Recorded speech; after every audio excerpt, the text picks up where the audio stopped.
Will.i.am's earbuds learn your taste.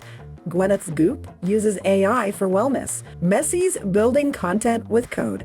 AI isn't just for Silicon Valley. It's the new edge for anyone who wants to scale smart. Martha Stewart, Snoop Dogg, and The Rock didn't wait for permission. They built brands with strategy, guts, and vision. Today's customers, spoiled for choice. Miss a beat and they're gone. That's why smart leadership isn't optional. It's profitable. In this episode, 12 sharp entrepreneurs share what's working now, from using AI to sharpening service to turning teams into profit powerhouses. This is where real business gets real. Let's get into it.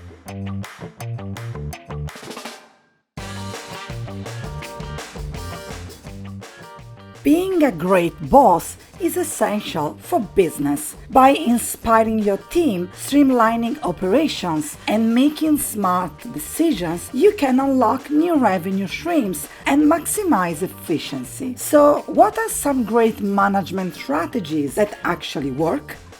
We ask the experts. 1.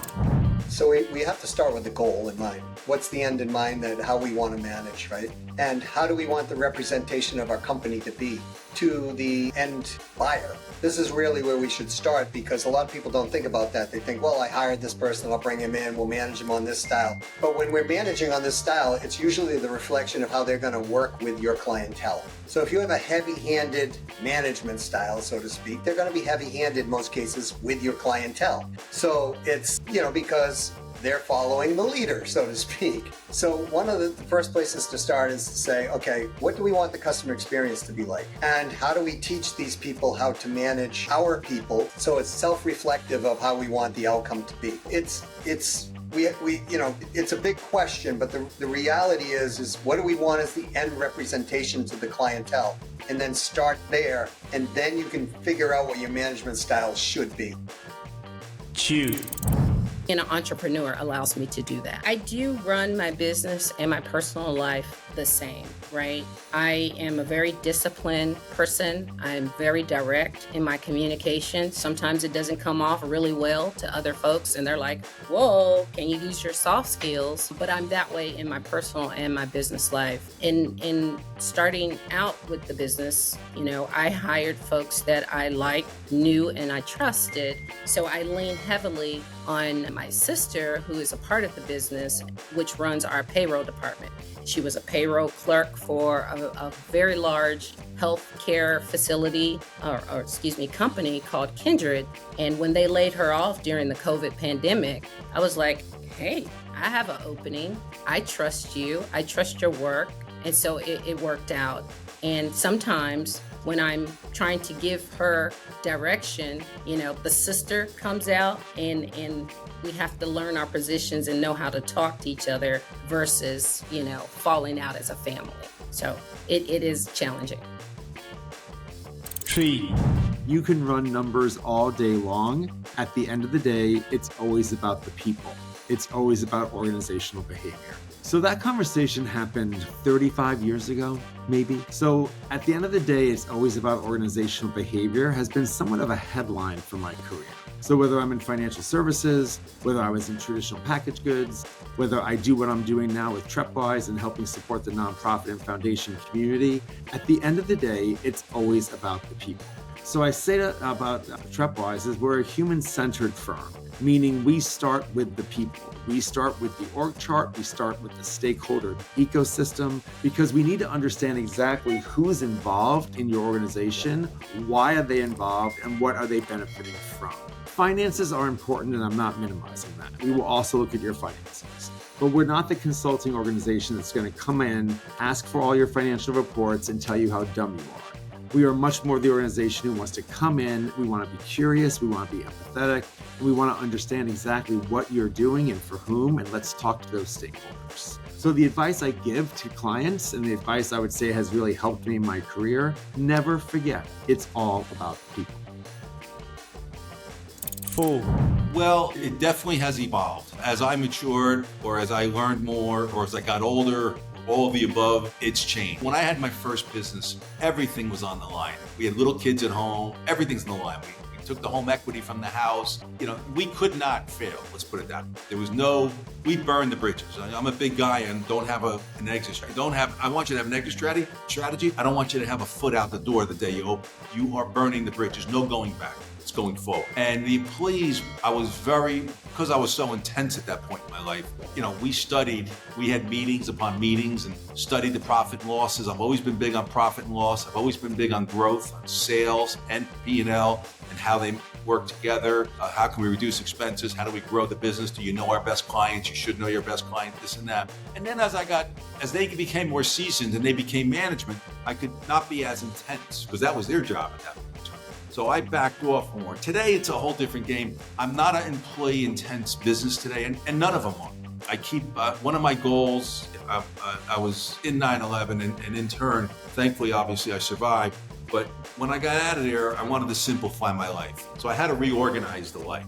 And the businesses I wanted to grow were more, they're not absentee because I work a lot of hours still, but I can do them from anywhere. I'm very big on making money from anywhere in the world. Me personally, this is not for everybody, this is for me. I want to be, if I'm in Italy for a month or 2 weeks, I want to be able to work 3, 4, 5, 6 hours and then do some emails and things like that. So for me, that was one of my objectives since 2001, 2002. And so far I've accomplished that. Every one of my businesses, except for even President of Carts World, is basically, we run it from all over the country. So in today's world with technology and the people working from everywhere, work from anywhere is our model at Cartridge World. And that's our new business model. That's what we're selling franchises with. But for me personally, that was big. I wanted to have low employee involvement. I wanted to have low inventory. I wanted to have low overhead. And I wanted to be able to work from anywhere. 5. One of the things we learned while we were at our previous company that was a little bit larger and have adapted it over time. But I think the most important thing for us is we go through a quarterly planning process to align both our agile engineering teams, but also the rest of the company on what our near-term objectives are and how they fit into our long-term goals. And the reason this is important is because it empowers all of these teams to set up plans, to be clear about what those plans are. And then during the quarter, they're just focusing on executing on those plans. They're not having to worry about the long-term. They're not getting distracted.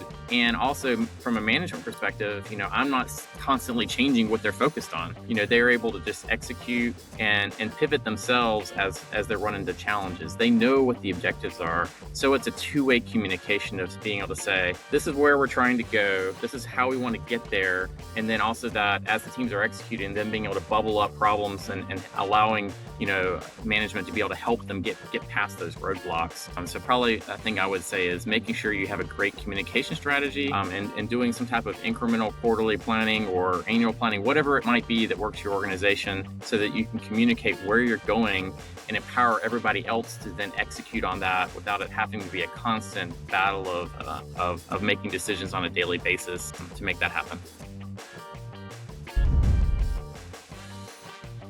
We often hear about lessons learned the hard way, and with half of new businesses failing in the first 5 years, it's crucial to avoid becoming another statistic. So, what are some standout lessons? We ask the experts. 1. It's a lot more work than you initially think. I think that having more on the ADHD side of things, shiny object syndrome, it's very easy to jump into other things, but then you think, oh, that looks easy, that looks great. And then you start to get into it and it's a hell of a lot more work than you initially think. Pulling late nights, early mornings, different things like that. So when you compare it to the typical 9-to-5 employee, you're working so much more, which I know people say, but until you actually experience it, you're like, this is a lot to start a business and get it fully running. 2. I have been lucky enough in my life to be exposed to some truly incredible leaders, not just business leaders, but just life leaders, people that really motivate you and fire you up. Those people that when you talk to them, you feel like your gas tank is just filling up as they're speaking. I mean, I've been so grateful to all those folks that have happened to cross my path because there really have been a lot of poetic lessons that have come my way. One, for instance, when I was pretty early in my career, I heard somebody say that, they just don't believe in failures. They only believe in iterations. And every time something seems like a failure, they just look at it as, well, where's the learning? What do I take away from this so that I can make it better and keep going? So it's never a fail. It's never a fall. It's just great. That was a lesson. Okay. That was some sort of data input that I can keep iterating on. And that has really become sort of my mantra, my foundational mindset, because it plays into every aspect of life, not just business, but a relationship with a friend. You get into a fight or, you're bickering or whatever, you learn from it. You don't just give up, or very, very often you don't just give up. So making that sort of my foundation, I think I'm naturally disposed to a positive mindset, but that really helps solidify it. And it happens to be the cement in my business philosophy. 3, Even before I had my own business, I got a piece of advice that it seems almost like common sense, but it's really not when you're standing in that moment getting ready to walk through a door. At the very first, I'll say, professional job that I had, I was teaching college, and I was literally hired 3 days before the start of the semester. So I had very little time to prepare and get ready. And, we had our staff meeting that morning, and the professor who was my mentor, as I was getting started, I said, I am so nervous.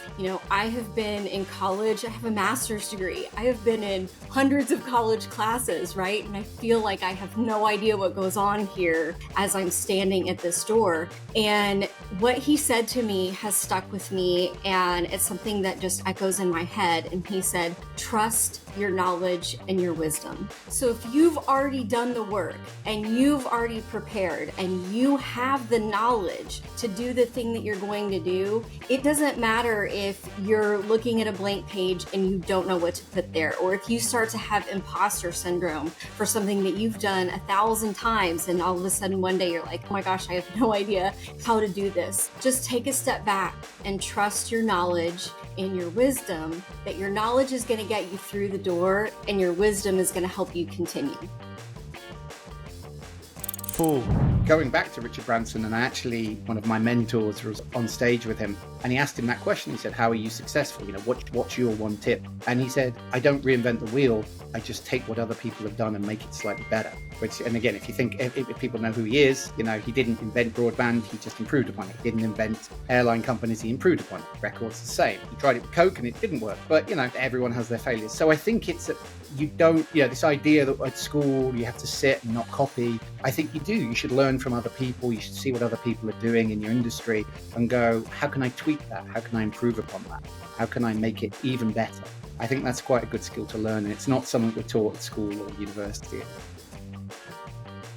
5, I think it's a self-discipline. As the leader of your company, there's a responsibility to be the leader of your company. You have responsibility to the banks if you borrowed money. You have responsibility to your family if you are doing this full time and you're putting them in harm's way in any way, financially or time-wise. But you have to make sure that you know your financials, you know everything to go forward so that you can succeed. And when you succeed, everyone succeeds. But these people might be buying cars and houses on your thought and your back and your motivation. So you have to stay the line. And if you are a good operator, going back to it doesn't matter, money always matters. When you have it, people are tripping over themselves to give it to you. When you need it, nobody wants to know you. So you might as well, when you have it, save a bunch. Put it like a regular house budget. If you can save 10% or maybe you donate 5% to the local charity of choice and you save 5 and 10%. But the reality is that when you need money, it's not there. When you don't need money, everybody wants to give you. So you want to make sure as the steward of your ship, as the captain of your ship, that you are managing the money, managing the expectation, because people they're committed to you and your idea and your culture and your business, and you have to make sure you take that responsibility. Some people, going back to your question of do they get it? No. Some people will never get it, and they're not going to be in business. Or if they do, they'll grow a business and you have to get out right away and not make a profit on the sale. There's things that occur that, there's an equalizer that occurs. But, I've always, thankful, even with all the hardship of 9/11 and so on, we never, thank God, knock on wood, we've never went out of business. We stayed the line. I didn't lose any buildings. It was very hard, though. I had to become a Harvard MBA and managing $1. Never mind $1,000. It was $1. How do we make it work? Who can we pay 100%? Who do we have to call and say, listen, please work with me. I promise you I'll use you forever. I need time on this one bill. There's things like that you have to manage, and you can't just go harming your vendors either. You need vendors. You need good vendors. If you're loyal to them, they're very loyal to you. So just keep in mind as you're going through tight times. But people are people's lives are on your back when you own a business. 6.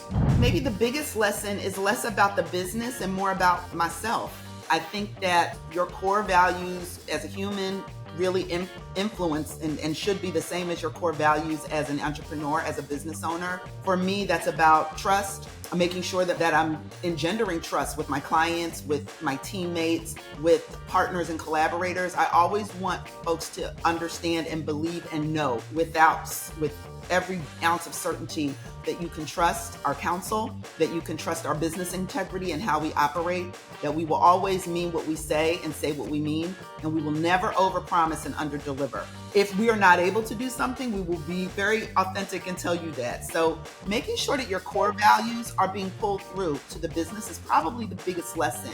Being in marketing, and I think we get a bad reputation in this business. The sell, the pitch, they'll say anything. It's very creative. They'll say anything to win the opportunity. I don't think we do. I think that's a misnomer. I don't think we'll say anything, but I also want to make sure that as people think, oh, they're flex, they'll just do. No, absolutely not. I'm willing to be that type of partner that will always give you the best counsel, even if it's not what you think you want to hear. So I've definitely had clients come, we want to drop a rocket ship. We want to put our product on a rocket ship and sending around. We want to do this. Okay, that might be the great thing. It might get you a lot of buzz, but what is it driving to your business? And to really be that person that can help the client think about the strategy, not rush to the tactics. And sometimes that doesn't feel as sexy.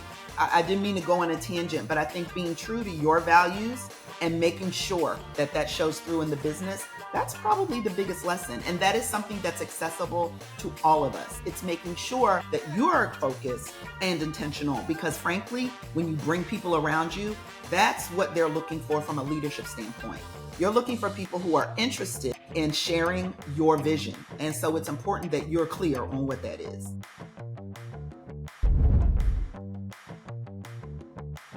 Growing your customer base isn't just about getting more people, it's about smartly expanding while keeping your current customers happy. But what are the winning strategies to achieve this? We ask the experts. 1. Tell myself to pay attention to everything because there's a lesson to be learned every step of the way. Just because something comes at you like a challenge, it doesn't mean it's a roadblock. What can you learn from that lesson that's going to take you to the next level?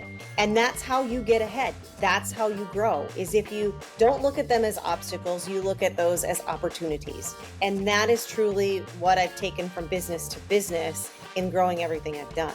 So True Fashionistas is what allows me to be credible in my personal brand, in my coaching business. Because if it were not for True Fashionistas and the bridal business that I had started years ago, I wouldn't have that knowledge. I wouldn't have that credibility to come in front of you and say, hey, I know about small business, let me help you. So my response would be, because I've done this, I can do this, is essentially what I would say to someone. 2. I have such a robust history in advertising and marketing across so many brands. And so once I started TBD Coffee Co. and that became my real passion project, pushing it forward, I still didn't want to leave that other piece of me behind. Obviously, I want to take everything that I've learned in life and in my career and invest that into my own company, but like many entrepreneurs, I also recognize the need to diversify my revenue income and just my streams. And so I also ran I'm also available for advertising on the side. I take on other clients, and it kind of works into this perfect ecosystem. It has a nice synchronicity, because not only can I run TBD, my own company that I love and want to see keep growing, but the more that succeeds, I can also use it as a showcase brand for other clients, where I can say, hey, I have a team that can run your advertising, and look what we do over here. You can see what we do for TBD Coffee Co., which is, our main little project over here. So it works out very nicely. I don't have to choose one or the other. I can keep it all under the same umbrella and push it all forward. And, it fits nicely into my day-to-day. I don't have to switch lanes too much. It's the same mindset as I'm working through my day. Sometimes if you're doing two things that are completely different, it really is hard to step out of one pair of shoes and into another. But for this, it works very nicely. 3. There's two main things. I'm just going to split off from one. Optimizing the existing website. It is amazing to me how under-optimized websites are. The key thing around that is just to get some kind of SEO tool, start plugging in different keywords that you think people are searching for, and then optimize those pages on your website for that. Title tags, SEO descriptions, titles, different things like that. The second thing is links. So other websites linking to your site, it is so missed. People do the first step, which is great, but if you don't have links and power going to your website, Google can't necessarily associate you with being a trusted resource. Why should they put a brand new website at the top of Google? They shouldn't. Only big authoritative sites get there. So by building links, that is just an absolute critical thing that so many people miss when it comes to, I say, do you want to make profit or do you want to make small margins? 4.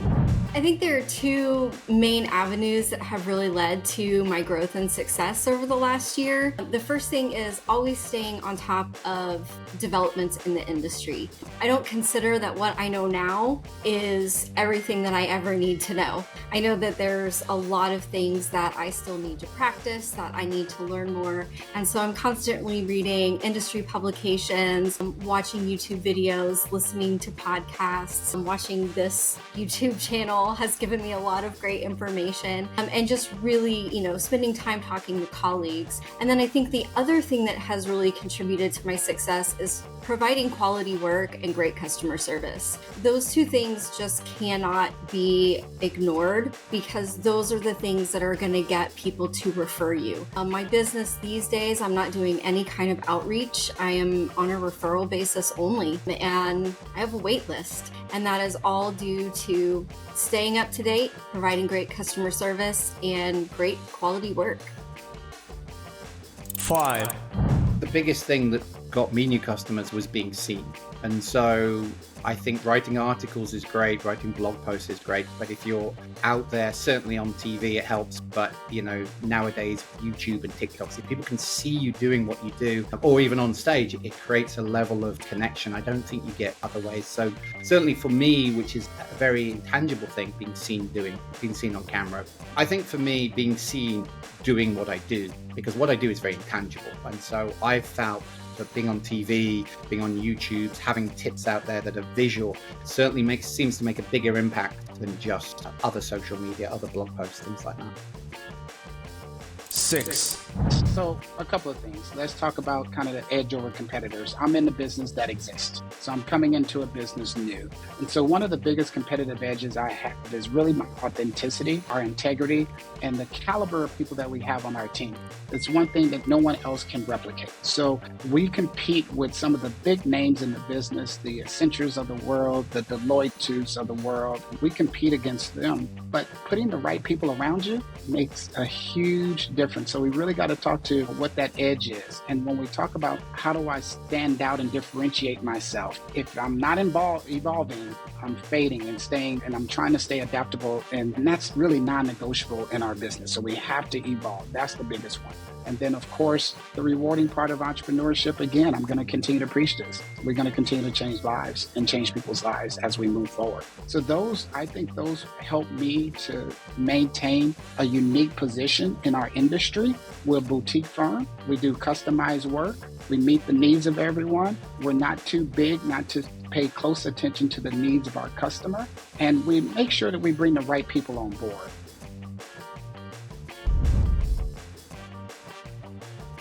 AI can be a game changer for small businesses looking to boost their efficiency by enhancing customer service and strengthening marketing and sales. But what are some of the unexpected ways you can harness this technology to grow your business? We ask the experts. 1. Where people think AI is going in marketing is in generative AI. There's this thought process that we'll generate great videos, we'll generate great images, we'll generate great copy. And it's okay for copy. It can give us at least an initial starting point that we can edit. Not great for videos, okay for images, but we don't lean into generative very much. We still use a lot of people and the traditional processes to create the creative that we create, and we find that gives us a much better product. But where we are leaning into it is in data. And there are a few different ways that AI is working in the data. So one is in the ad targeting, which is really leaning into Meta's AI and Google's AI, and they have fantastic systems that will drive the right ads to the right people at the right time, but you need to feed it the right data, and you need to understand how that data infrastructure works to get their systems to give you the outcomes you're looking for. And so one of the big things that we do is we manipulate that data, and we work closely with our clients to push it in